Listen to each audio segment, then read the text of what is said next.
खबर शामिल करते हैं उग्गी से। उग्गी मलोगा ताज मोहम्मद नामी शख्स के घर में अचानक आग भड़क उठी और वजह आग शॉर्ट सर्किट बताया जाता है, लेकिन मौका पर बरवक्त फायर ब्रिगेड ने पहुंचकर उसके अमले ने आग बुझा दी और कोई जानी नुकसान नहीं हुआ।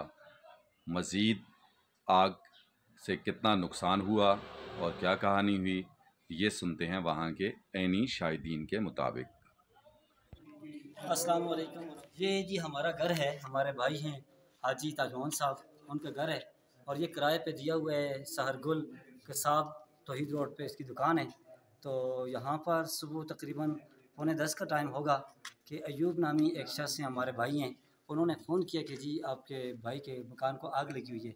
तो बर वक्त कार्रवाई का ये फ़ायदा हुआ कि मुल्हिका जो आबादी है वो भी नुकसान से बच। मकान का जो बलाई हिस्सा है, बलाई मंजिल, वो छत मुकम्मल तौर पर तबाह हो चुका है। जबकि यहाँ पर जो साहब सहरगुल रहता था, उसकी बेटी की शादी कुछ दिनों बाद होनी थी, उसका जहेज़ का जो सामान था वो यहाँ पर रखा हुआ था, वो काफ़ी हद तक जो है वो भी मुतासर हुआ है। बहरहाल अल्लाह का लाख करम और लाख एहसान हुआ कि जानी नुकसान कुछ भी नहीं हुआ। अल्लाह पाक मज़ीद आगे खैर करे।